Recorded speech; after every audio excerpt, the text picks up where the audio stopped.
Welcome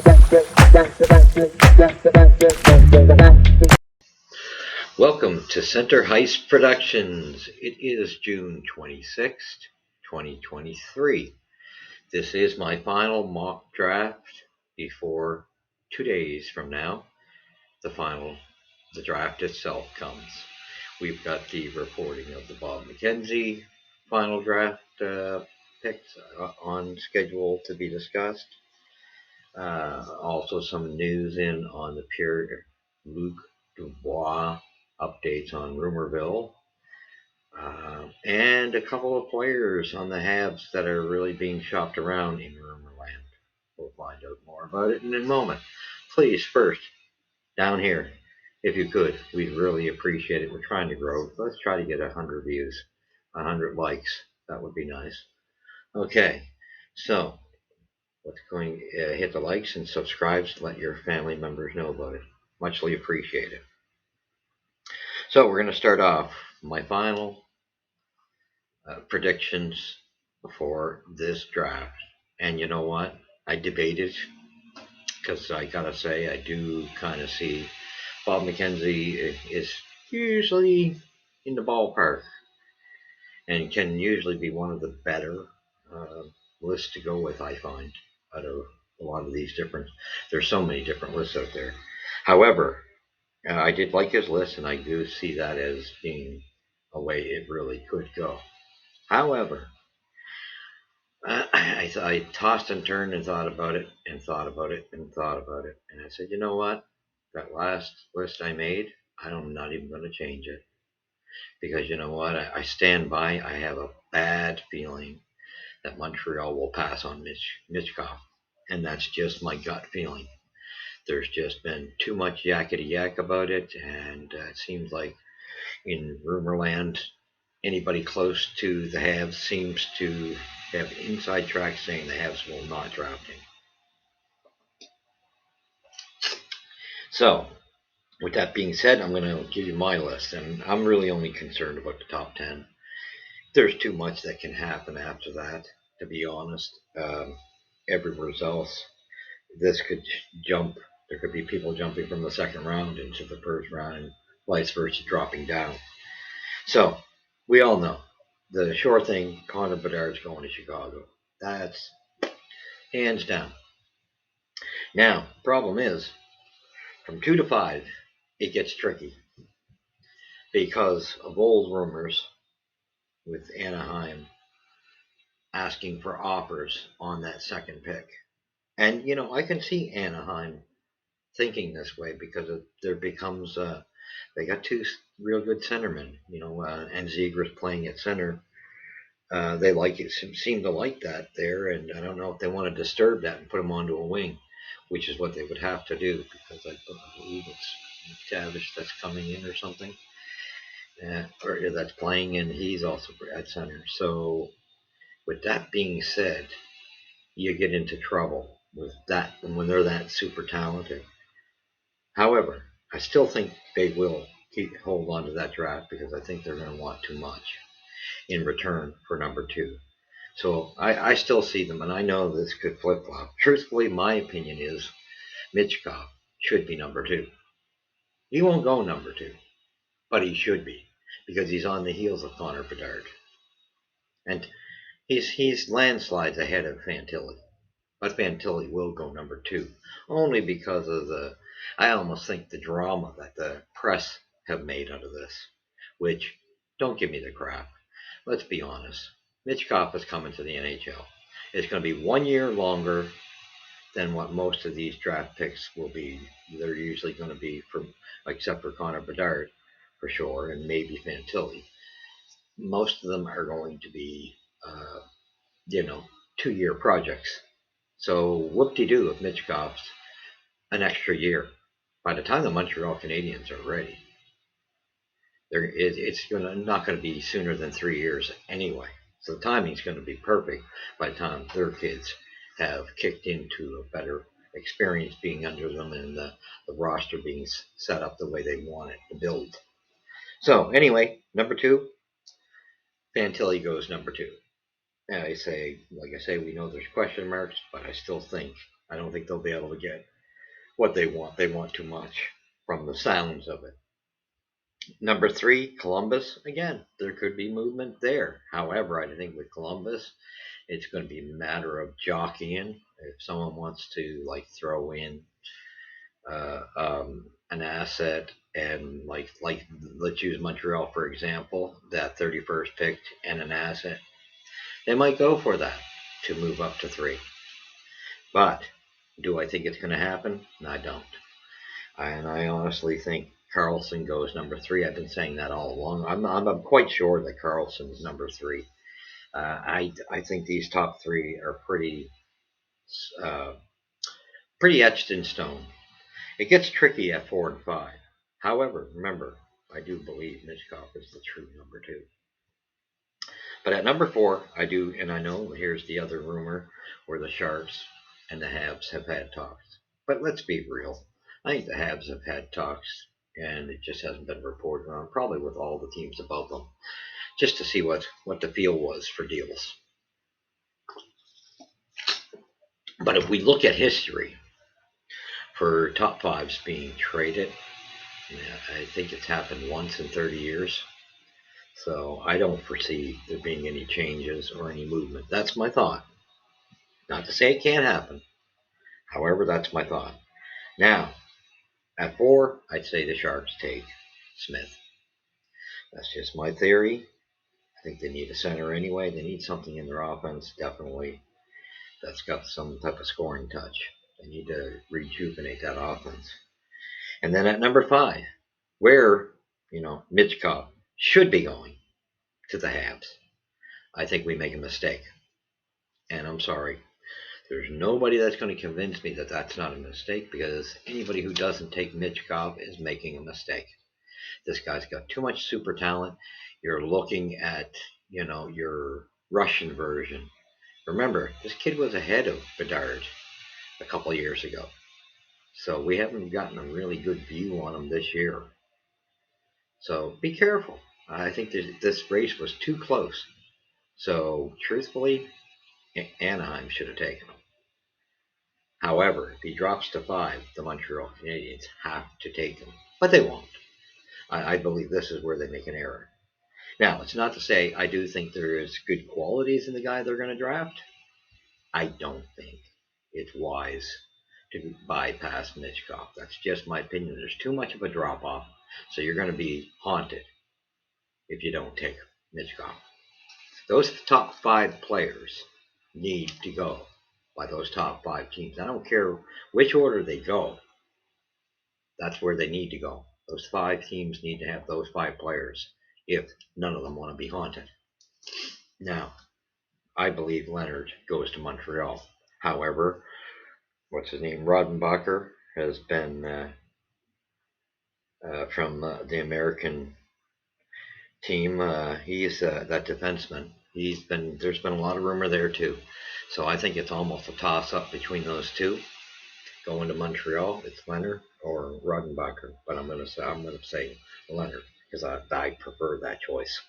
I don't want to see us go for a defenseman, and I know the rumor is to match somebody up with Lane Hudson, whereas I think they're thinking that what's his name, the kid there that is suspended right now. Anyhow, him and Gooley are projected to be the first pairing in the future. And with that being said, they're probably debating on Lane Hudson in the future being a second pairing defenseman. This is just I'm looking at things that they could be thinking. And Rodenbacher, where he is from the same U.S. squad, they'd be a good pairing. He'd be the size to look out for Lane and free him up because he's such a stay-at-home defenseman. Sounds good. I think it's a big mistake. I will be very upset if we take a defenseman. They're not top 5 guys whatsoever, the defense in this draft in the first round. It's not to say they're not good. They are not top 5. Period. Like I said, those 5 guys that are in those 5 spots are way ahead of the rest of the class. So, mind you, if we're going to make the mistake, I'd rather see it being Leonard for sure, because at least with him, uh, you can see, almost understand us making up for Brady Kachuk. I get that. He at least fits the bill, but there's nobody that fits the bill better than those top 5.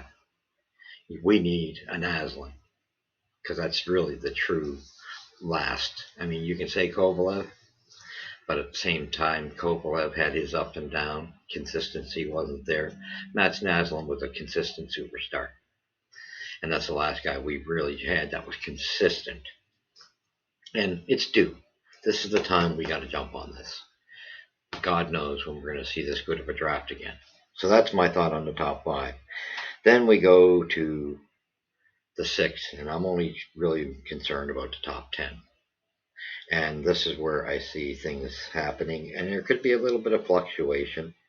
I see, truthfully, I think I see Benson going next. And I almost got to swap that out because I had one guy mixed up here. So I'm going to reverse that. Benson I see going 6. Now, after that, at 7, I see Dvorsky going. And at 8, this is where I think Washington gets Michkov. There's going to be so much pull from Ovechkin over there in Russia. I think there's going to be a better pull there. And it also could lead to something happening with the Habs. Now, I don't mind seeing the Habs be smart enough and take advantage of this and try to find somebody below them, like the Coyotes, who have 2 drafts, and I believe it's something, let's see here, 6th and 12th. I'd love to see that trade. If they're not going to take Michkov, make the trade. Why not? Okay? You'll probably still be able to get Robin Leonard. And you might have a possibility of getting that defenseman if you so choose. So then you'd have them both. And that's kind of the only way I can see it being just acceptable for bypassing any of those top 5 guys. You better have 2 guys at least that are pretty damn good that will make up the difference for you not getting a superstar. However, I still don't like it, but that's what I would do. If you're not going to take Michkov, trade down. Trade down. Same thing. I mean, I know the Capitals could be knocking at our doors for a trade. You got to make sure that it's a team that has a couple of first-round picks. That's the catch. So, but the Capitals want this guy. There's no ands and buts to rejuvenate that lineup that needs a rebuild. That would be quite a shot in the arm for them. They could use it. So that's my thought on that. So that's where was I? I was at okay. So it was Zach Benson at 6. It was Dvorsky at 7. Michkov at 8. This is where I seen Rainbacker going to Detroit. However, that could fluctuate. Because that's one thing. Yeah, I could see that fluctuating. But I'm going to go with it anyway. Number 9, Rainbacker is going to go just so he makes the top 10. And Pelika, I believe, will go number 10. And possibly it'll be Pelika or more that I think will be in number 10. I'm going to give Pelika the edge because he's the more offensive defenseman. However, I think there's guys further down. I think Bob McKenzie might actually be right with number 10. The more I thought about Perreault, I had him down, and I'm going to just leave it. I have him further down on my list, but however, I think Bob McKenzie might be onto something. So don't be surprised if he moves up to the 10th spot. I could see it. However, I'm going to leave my 10 as they are. So you got it there, and that is it. It's Connor Bedard, Fantilli, Carlson, Smith, Leonard, Zach Benson, Dvorsky, Michkov, Renbecker, Pelican. And I'm not going to go any further. You've seen my last list of, and I just see there's so much movement. And I will say, I will put at number 10, it's not just going to be Pelika, it's going to be kind of Pelika or Pearl. But I'll admit and I'll lean towards Pelika just for the hell of it. I just want to be a little different than McKenzie. Uh, and I think, he's got the right ideas. Mitchkov should go at 5. However, I always found that the Habs defy that. But I'd love to see him be right. I do like his Bob McKenzie's list truthfully, out of the ones I have seen out of scouting staffs, I think his is the best. I think he's the closest to being at 100% right. But we shall see, because we do know that, after he gets a couple of guys right, he tends to go off. But I don't know. I think he's nailed it this time. However, I think there's a couple spots that are different. I think he's got faith that the Habs will take Mitchkov, and I don't think that's going to happen.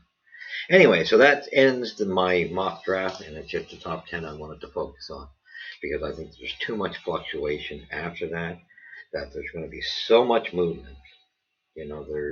God knows, you may even see some guys drop down into the second round at this point when things start, the puck starts bouncing, and you may see guys move up that you didn't expect. So I just think there could be a lot of movement at that point, because I think teams might also start at that point going for need, and that changes things.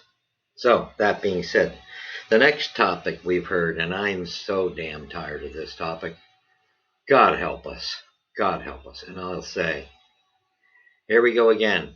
Today, I know, what's it called? Hockey Digest, and I love those guys. They do a pretty good job. And we kind of agree on a lot of things. I see when we're on the same page. So I seen this topic come up again too. On another channel too, the Rocket, I believe it was.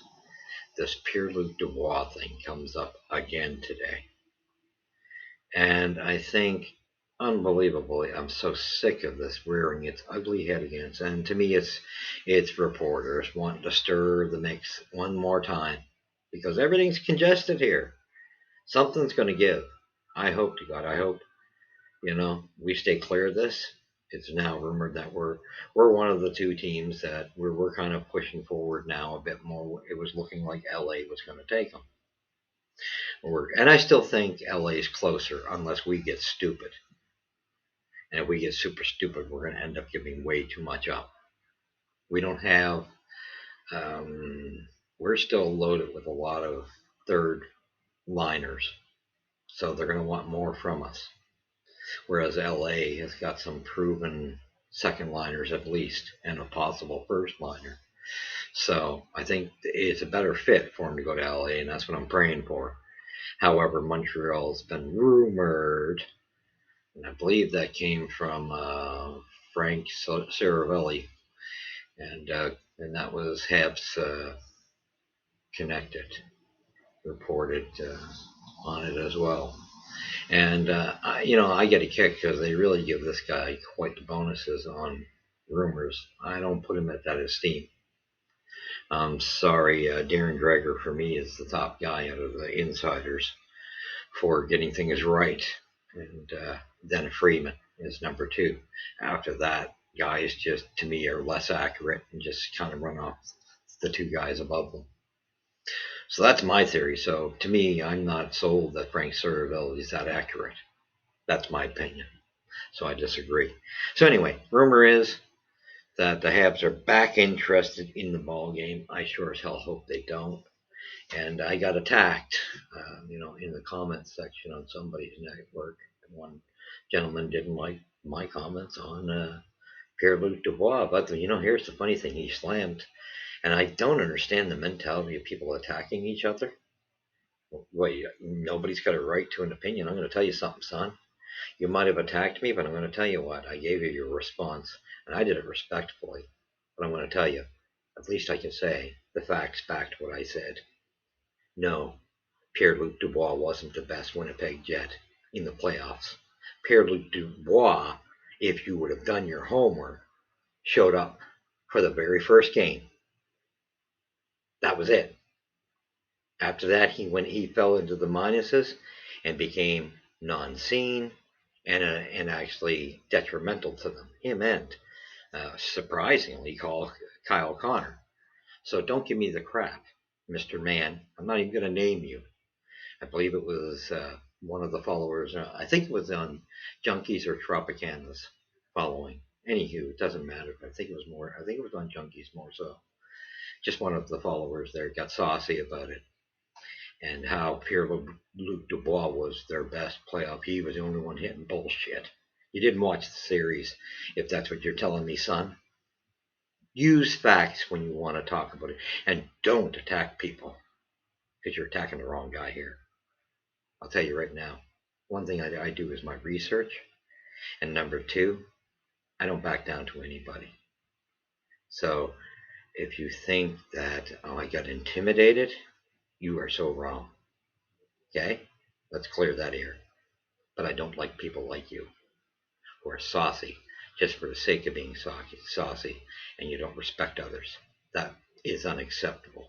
And it seems to be, I'm sorry to say, seems to be something that's more seen in this generation, and I don't get it. Start respecting one another and you might get somewhere. So anyway, that being said, I got my facts, and like I said, it also showed he barely had any minutes. It was identical to what happened in Columbus. Right before that might be his last. I think he had 4 to 6 minutes played, maybe 8 the most. But you barely seen him in that game because they stopped playing him because he was so detrimental and penalties up the yin-yang. But don't tell me he was Winnipeg's best performer. No, he was not. He showed up for the first game. I give him that because that's more than he's done in a lot of the past. That's all he showed up for. And his playoff track record is not great. So don't do your homework next time, Mr. Man. You know who you are. However, now getting back off that, so that's the rumor bill. The only good news is we're hoping that the costs that Hughes and Gordon would be smart enough to see the costs are too high for our rebuild. Do you want to destroy our culture by bringing that? Because I'll tell you now, you bring Pierre-Luc Dubois in, I stop being a Habs fan. That's how serious I am. I don't want the garbage here. Don't dump the garbage in Montreal, please. We had it with Jonathan Drouin. Okay? Good hockey players. They got talent. No heart and classless. No effort. They're spineless when it comes to it. So sorry to say, I'm tired of seeing garbage being taken by the Habs just due to appease a certain crowd. Stick to your guns and do what's right for the club. Stick to your young talent coming in. And his cost is far too high. Between his salary and what you give up for him, it's not a good thing for the Habs. This is just not the right timing. So, that's being said, let's hope to God that that's not true, because I get worried that even with the free agency, we might make the mistake.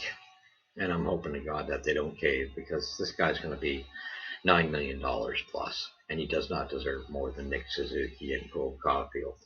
And there's going to be others that start showing their talent that are going to be worth more than him as well. For him to get that type of money, that just puts us in a hole. We're back to where we're pinched. At least Carey Price deserved his money. It was just too long because of injury. But he did deserve his money. Pierre-Luc Dubois does not deserve that type of money. He's not in Carey Price stature. I'm sorry to say. Next thing, we're going to talk about the two names that have popped up quite a bit. And these are coming up in reports, like I say, Habs connected.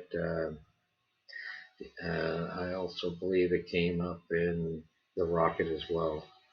Mike Hoffman, they're really pushing to try to get rid of him and unload him, from what rumor Bill is saying. And that would be good for the Habs to open it up for a guy like Pinard or Ylonen.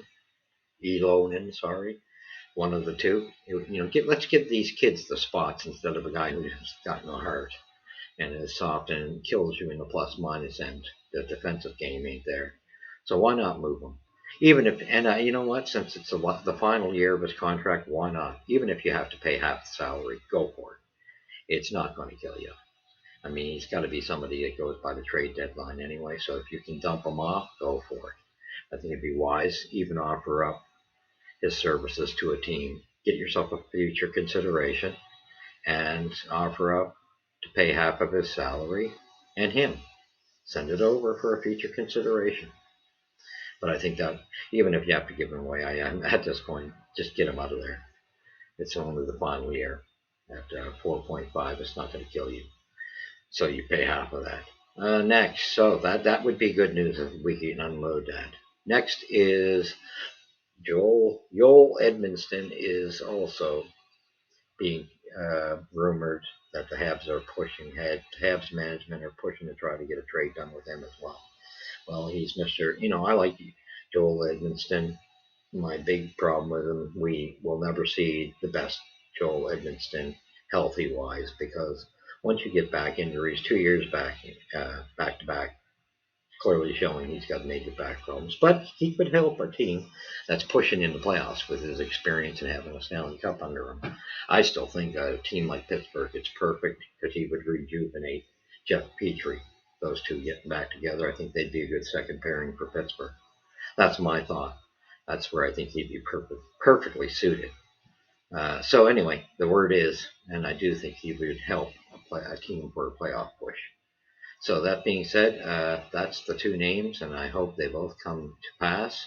Again, he is in his last year or two, I believe, and you know what's going to happen by the trade deadline. Anyway, let's try to get him unloaded in the summer, open up some spot. You fix the defense, you let the kids on defense get their experience and some space. Leave the leadership to Matheson and Savard, and that's plenty to take care of those young defensemen. That being said, we know Sam Montembeault will be signing a new contract as well. That's coming up. We know Harvey Pinard. They expect that anytime soon too. So I expect to hear from those two, but I do expect to see a splash, and I got a bad feeling there's going to be a splash of this draft. And I will say one more thing I didn't mention about my predictions. I gave you the top 10. I'm just going to throw it out there that I still stand by. My 31st pick for the Habs is going to be that Gauthier kid. And I think they're going to go with it because he's got the French name. That's my theory. I'd rather it be Quentin Musty or Hrubel, the goaltender. I still think that's who it should be, is Hrubel. Get your goaltender out the way. But I do like Musty. I still think Musty's a dark horse. I like that 6'6" goaltender. So that being said, that brings us up to speed. We've talked about everybody from that regard, and so let's see what's going to happen. There's a lot going on behind the scenes, and we do hear that Carey Price in Rumorville also, just news to bring forth, that he is buying, supposedly getting a place in Montreal as well. And we know that he moved to Vancouver in his new place. But it sounds like there's going to be an office type job for him in Montreal. He'll be filling another role. I'd like to see it being with the goaltenders, but let him work with Sam Montembeault and whoever is the future goaltender. That's what I'd like to see, but they might just use him. Who knows what they'll use him as? Maybe he's an ambassador like Jean Beliveau was. Because he's classy enough, he deserves it, and it would be good for the native community. So that being said, I want to thank you for joining me here on Center Hice. Please hit the likes and subscribes. And where does the puck drop first?